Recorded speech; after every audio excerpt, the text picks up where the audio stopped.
Binaha ang ilang bahagi ng Sorsogon at Palawan dahil sa pag-ulan na dulot ng shear line. Nakaranas din ng pag-ulan sa Banawe, Ifugao na dahilan ng pagguho ng lupa roon.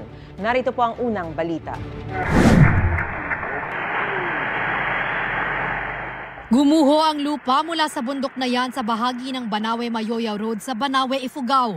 Kabilang yan sa ilang landslide na nangyari sa lugar nitong Sabado, February 22. Humambalang ang mga lupa at bato sa kalsada. Base sa kumuha ng video, wala namang nasaktan sa nangyari. Nangyari raw ang landslide kasunod ng pag-ulan sa lugar na dulot ng amihan ayon sa Pag-asa.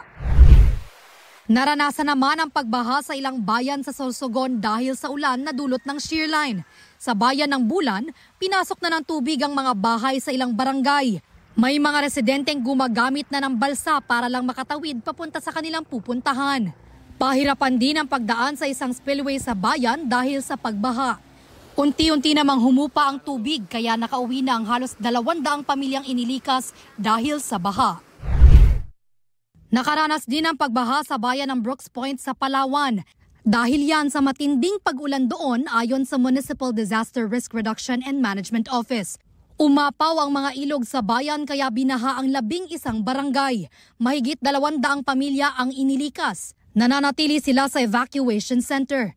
May ilang residente namang nakituloy muna sa kanilang mga kaanak. Ito ang unang balita. Bea Penlac para sa GMA Integrated News.